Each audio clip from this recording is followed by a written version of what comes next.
Kaip ten sakė dar kartelį? Ne, jau viskas. Mes kažkaip pasikeitam. Aš patapau Armory LT. Tai aš irgi su Armory LT. Nu gerai. O šitas... Jo. Taigi, turim ant stalo dar... Palauk, Tulė. Kas buvo? Aš pažiūrėjau, kur aš užbaigiau, žinai. Ai, tu pažiūrėjai, kur tu? Jo. Kaip aš stovėjau? Taip, stovėjai kaip stovėjai, viskas gerai. Taip nesąžiningai. Vis okei. Gerai. Taigi. Gerai, važiuojam.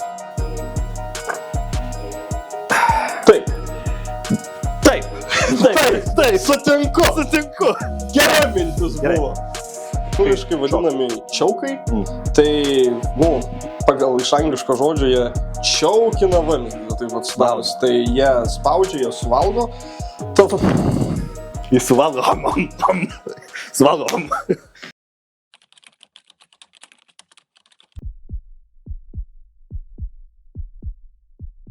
Sveiki sugrįžę į Kodo kanalą. Taigi, šiandieną mes lankomės kaip ir visada pas vienintelį mūsų partnerį, kuris prekiauja ginklais ir visų kitų dalykais. Tai yra armory.lt. Tikrai taip, sveiki visi. Matytas veidas, šitas pilietis, matytas jau yra.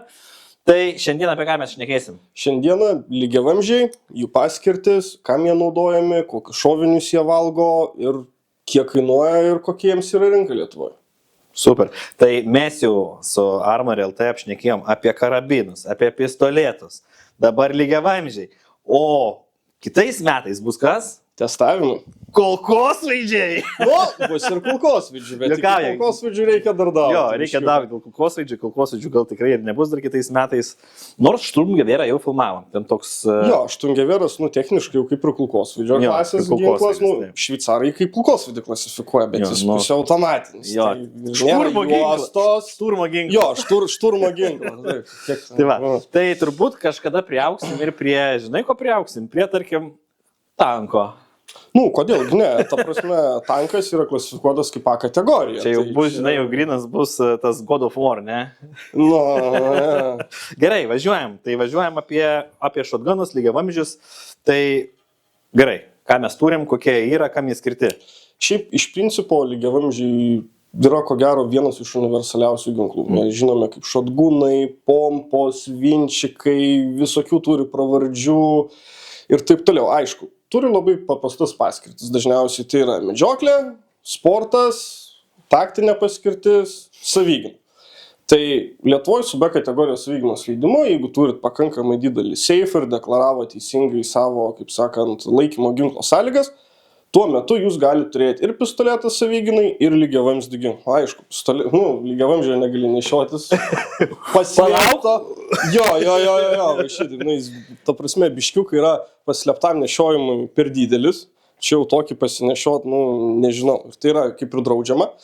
Tai savygynai jis yra reikalingas daiktas. Amerikoje lygiavamzdžiai yra labai mylimi, pas mus irgi Lietuvoje galima rasti nuo senų rusiškų medžioklinių dvivamzdžių ižų, kurie ir po 30 eurų, kaip sakant, skelbia LT, rasi skelbimų, kur gali nusipirkt, rast. Aš laimėjau aukcione už 70 eurų ižą. Turiu. Taip, lygiavamzdis. Tai smagus dalykas. Lygiavamzdžiai bendrai yra ryškiai pigesni negu, sakykime, pistoletai, aerai, karabinai. Ryškiai pigesni. Kodėl? Nes yra paprastesni, jiems reikia mažiau gaminimo medžiagų ir nėra tokio didelio mokslo. Jis yra lygiavamzdis, jis neturi graižtvo, jų vamzdžiai todėl pagaminti kainuoja pigiau. Tai einant prie visų jų bendrųjų paskirčių, turim su savim seną 42 metų belgišką lygiavamzdį ginklą. Belgiškas, ne? Taip, kuris yra perlaužiamas per pusę. Čia mes turim anglišką ejectorių pavadinimu, jis išmeta šovinį, ginklas yra perlaužiamas iš 2 dalių. Tai yra, kaip sakant, ginklo buožė ir 2 vamzdžiai. Kiekvienas vamzdis yra užtaisomas atskirai. Čia jau atrodo kaip per pilietinį karą, žinai, būdavo tik Taip. Čia jau beveik muškieta, bet taip. Aišku, šita sistema yra viena iš pačių patvariausių ir patikimiausių, kad jinai nesuveiktų. Reikia labai pasistengti. Ta prasme, čia tiek purvo rūdžių reikia privaryti, kad jis užsikėstų. Tai yra labai mylimi šitie visi. Kiek kelintų metų, sakai? 1942. Wow, įsivaizduoja čia kiek. Jeigu jis galėtų pradėti šnekėti ir ką jis papasakotų. Oi, tai vien pas originalo pilietį jis atlaikė 100 medžioklių, vien Lietuvoje. O. Tai vat, mes matom ir ant buožės daug gyvenimo visokių randų ir pats ginklas turi ir korozijos, aišku, dar sidabrinis graviravimas jau yra pilnai išlikęs, jis yra visiškai netaktinis, saviginai, aišku, jį galima panaudoti, todėl ir sakiau, kad lygiavamzdis yra universalus dalykas. Taip, bet mes kaip šnekam apie savigyną, tai čia šnekam apie savigyną savo teritorijos. Gal taip, sakykime, yra kokie ten ateina diena X, nedaug dievė karas, yra kokie maraudieriai, plėšikai, vagys, kurie naudojasi tokią situaciją. Tai tokiu atveju lygiavamzdis yra ryškiai pranašesnis už pistoletą ar patį karabiną, nes vien studijuojant lygiavamzdžio šovinį, jeigu mes kalbam apie tą angliškai vadinamą buckshot šovinį, tai yra šovinis elniui, stirnai skirtas, kodėl jis yra vadinamas buckshot, todėl kad dažniausiai yra 8-9 jame šratai, kur yra 8 mm, apie 8 mm skersmens. Tai lyginant taip su 9-19 pistoleto kalibru, tai vienas šovinys 8 mm kulkos. Iš pistoleto vienas šūvis, vienas 9 mm kulka išskrenda. Tai dviejų šūviais faktiškai standartinio taktinio rimto 18 dėtuvės pistoleto šovinių sklaidą galima padaryti iš karto. Aišku, jie biškiuką mažesni, lėčiau skrenda, netokia didelė pramašumoji galia, netoks atstumas didelis, bet vėlgi žalos jie padaro daug. Tai pavyzdžiui, Amerikoje dažniausiai tie ginklų vartotojai, turėtojai, kurie neturi daugiausia patirties su ginklais, dažnai neplanuoja šaudyti, renkasi savigynos atveju visada lygiavamzdį. Todėl, kad jo yra naudotis paprasčiau ir tas pataikymo procentas yra daug didesnis. Po to važiuosim į šaudyklą, pažiūrėsim, kaip iš tikro su jais yra, bet turbūt pastebėsim, aš taip įtariu, kad šaudant su šratais į, sakykime, mažai judantį taikinį, tai pataikymo procentas yra didžiulis. Yra po to sekanti kategorija lygiavamzdžių. Tai yra, jau mes einam prie tokių, sakykime, sportinių. Šiuo metu mes tokių kaip sportinių neturim, tai yra dažniausiai Benelli, Beretta, kurie yra skirti šaudyti į lėkštutes, tai yra ar olimpinio šaudimo, ar stendinio, ar medžioklės pasiruošimui, kaip sakant, bėgant į šerną, kiškį, taip toliau. Tai yra, ko gero, man tai yra viena iš mylimiausių sportinių vatuvų atšakų, nes jinai labiausiai yra įtraukianti.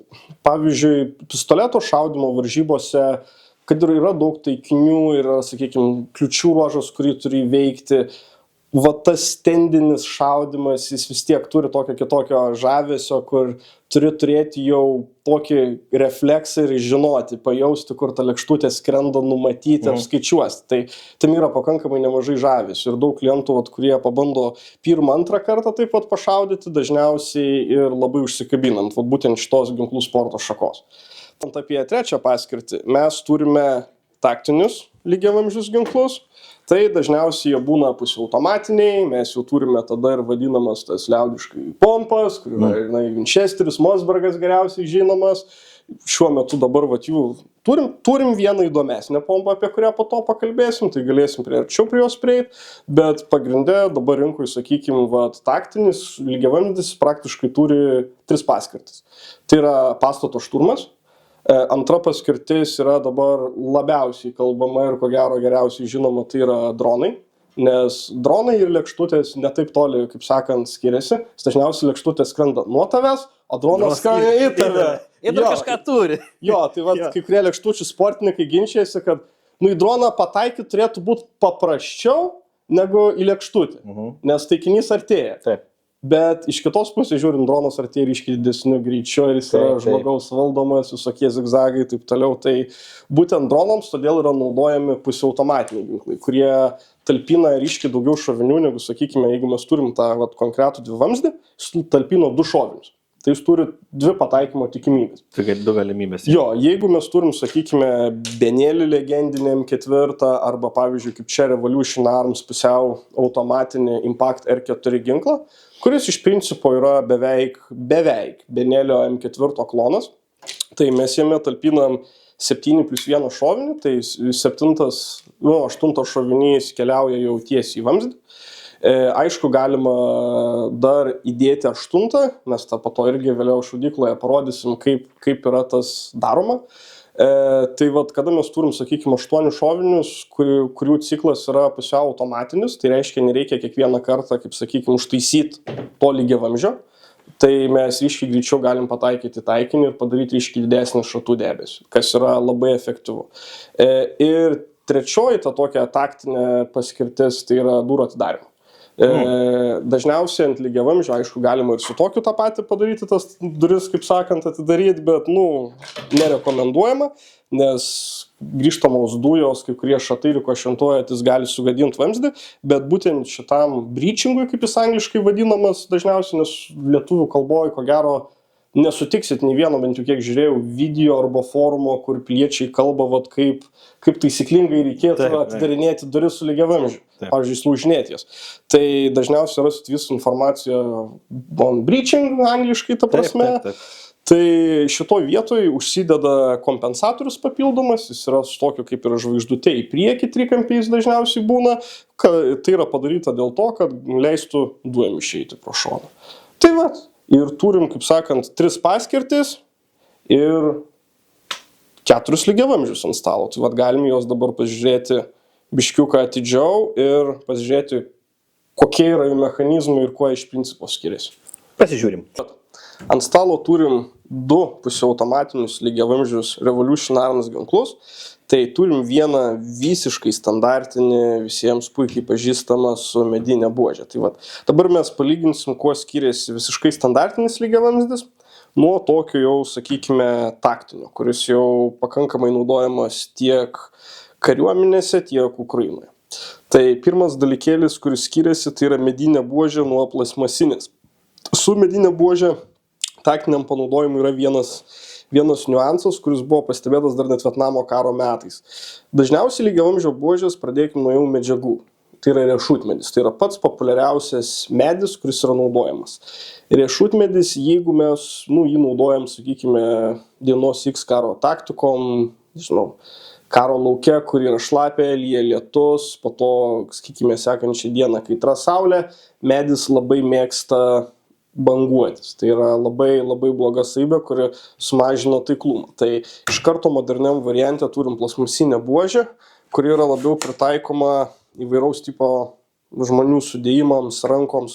Kiekvienas esam skirtingas, tai kiekvieno fiziologija irgi yra skirtinga. Tai kai turim universalią buožę, galbūt vienam ranka yra trumpesnė, ilgesnė ir jinai gali būti visiškai nepatogi arba ideali.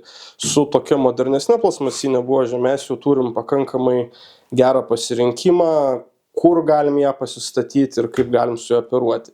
Sekantis dalykas, kuris skiriasi, tai yra pistoletinė rankena. Standartiniam variante jos tiesiog paprasčiausiai nėra. Ką duoda pistoletinė rankena, tai yra ryškiai geresnį patį lygiavamzdžio valdymą bei kontrolę.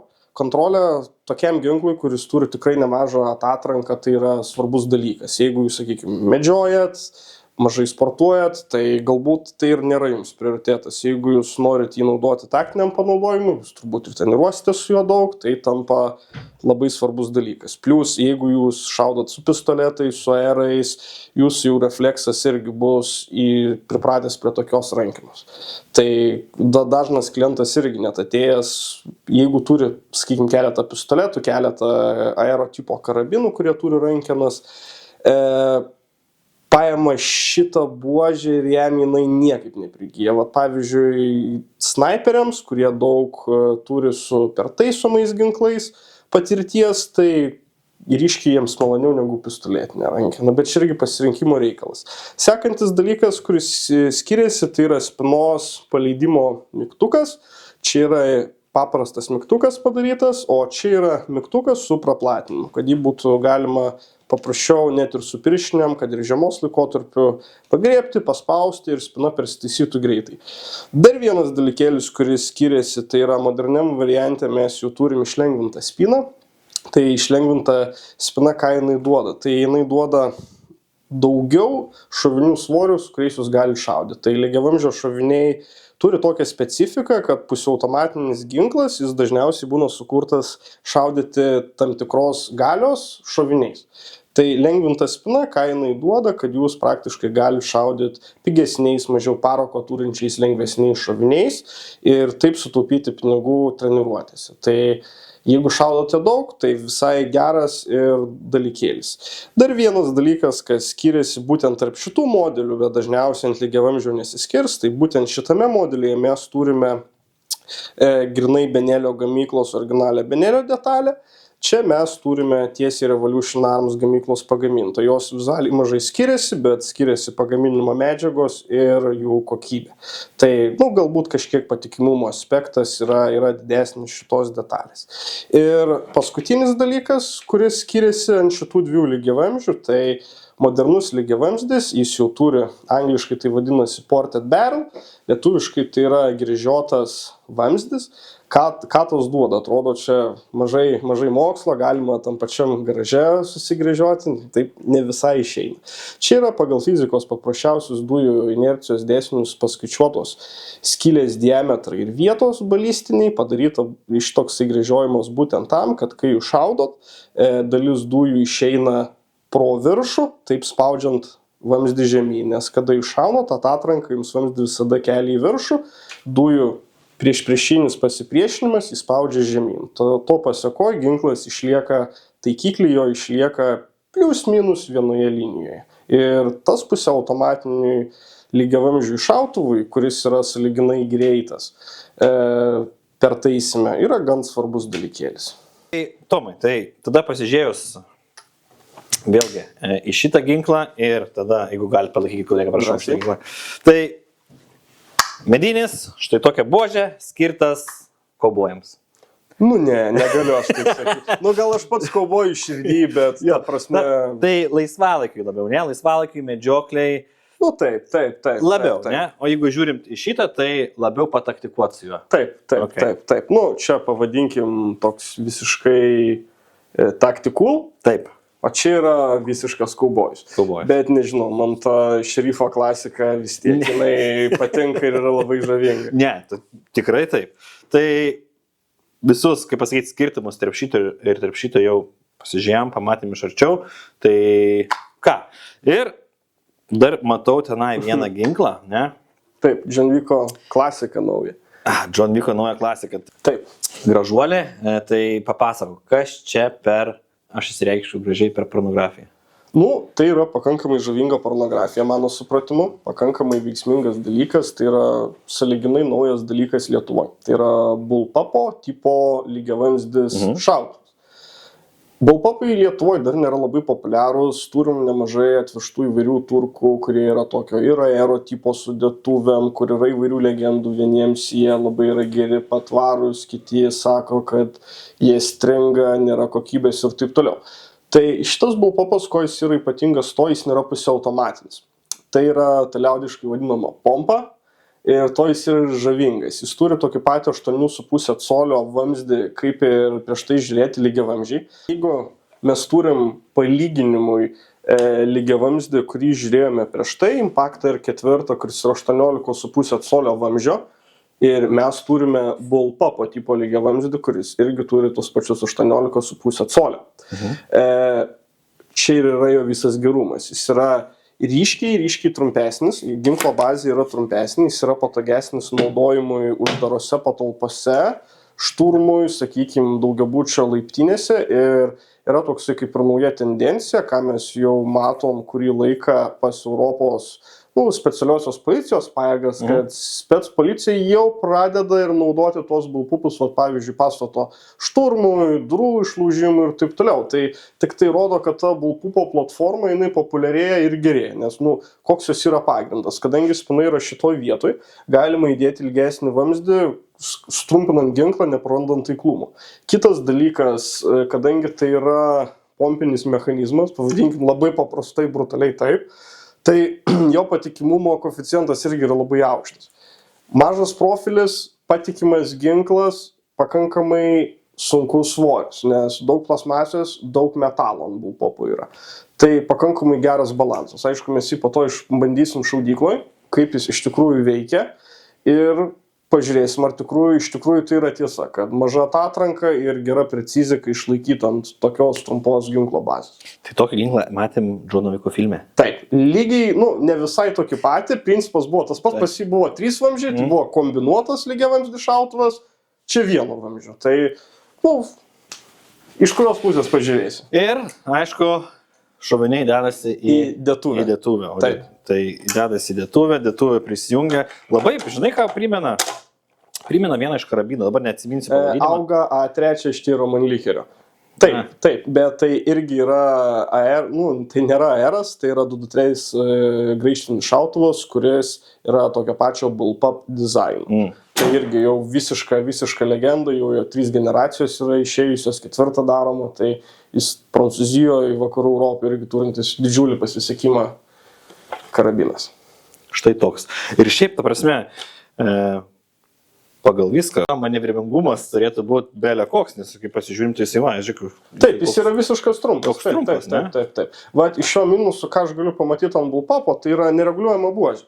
Tai jinai kaip ir medis, jeigu jinai tau tinka, jinai tau tinka. Jeigu jinai tau netiks, tu jos jau niekaip neprisimandaliuosi. Kadangi aš esu ganėtinai mažiukas, ne? Taip, tai tau idealu. Trumpas rankas ir visa kita, tas kaip minimas, ne, liliputas. Tai man tai jisai patogus. Pats tas. Ir ką, ir kaip minėjai, čia yra bullpupas, ne, tai turim rankenėlę, jinai tik ne šiaip savo dėl grožio. Taip. Jinai mes ją tai šitaip darom ir driokstelsim. Taip, todėl jis ir vadinau jį liaudišką pompą, nes jis pompuojasi. Jis pompuojasi. Taip. Tai jeigu mes... Šovinio pertaisimas vyksta būtent šituo veiksmu. Mes atliekam šūvį, pertaisami vėl šūvis. Taip. Super, ką?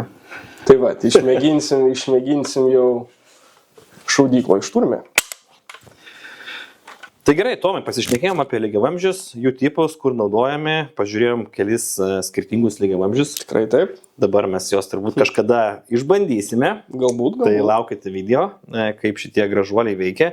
Ir dar turbūt labai svarbus elementas lygiavamzdžiams yra čiokai. Čiokai. Angliškai čiokai, lietuviškai čiokai. Tai yra detalė, kuri sukasi ant pačio vamzdžio galo. Čiokai yra žymimi įbrėžimais tokiais, įpjovimais, tai dažniausiai eina nuo 5 iki 0. Tai 5 yra skirtas šaudyti kulką, jo profilis yra visiškai identiškas lygiavamzdžio šautuvo vamzdžio, o kiti čiokai, jų skersmuo yra vis toksai siaurėjantis ir jie yra dedami, kad galėtumėt kontroliuoti iššautų šratų sklaidą. Tai reiškia, kad jeigu ten, sakykime, ar jūs medžiojat droną, ar paukštį, ar lėkštutę, jums ta sklaida svarbu, sakykime, ten ant 30 metrų, ten, kad sklaida būtų ten koks ten kvadratinis metras, ar 20 cm, ar 30. Tai yra jau nuo jūsų šaudimo specifikos, pasirinktos ginklo paskirties šakos, tai jie yra svarbus. Tai čiokai keičiasi irgi labai paprastai, dažniausiai čiokų komplekte turim raktą, jis yra universalus, kaip ir dažniausiai visi čiokai, jis įsistato į čioką ir čiokas užsisuka arba atsisuka. Arba įsukam arba išsukam. Taip. Ir tai turbūt reikia labai svarbu yra suprast, kad mes vieno čioko kitam, kaip pasakyti, čiokas yra naudojamas pagal amuniciją, ne? Mes negalim, nes taip gali būti problema. Nes, pavyzdžiui, jeigu mes įsidėtumėm patį siauriausią čioką ir mes šautumėm kulką, tai,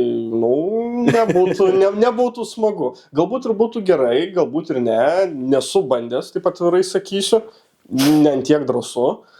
Tai sunku prognozuoti, kas būtų, bet tikrai nebūtų gerąją pusę. Tai vienu žodžiu, jeigu šaudysit lygiavamzdžiais, tai susipažinkit pilnai su viskuo, įsiaiškinkit apie čiokus, o jeigu jums kol kas yra, kaip ir man, dar pilnai nesuprantami čiokai ir kur su kuo galim naudot, drąsiai ateikit į armory.lt, yra ginklininkas Robertas, kuris yra specas lygiavamzdžio ir jis jums parodys, išaiškis ir jūs išeisite ne tik su lygiavamzdžiu, maža ką gal nusipirksit vieną iš šitų nuostabių, bet ir išeisit su geru bagažu žinių apie lygiavamzdžius. Tikrai taip, tai užsukit ir visada pašnekėsim, visada pakonsultuosim. Tai šiam momentui būtų tiek. Taip. Ir ką, galbūt keliausim į šaudyklą. Taip. Tai prenumeruokit kovotojo kodą. Ir apsilankykit armory.lt. Tai iki kitų kartų. Viso.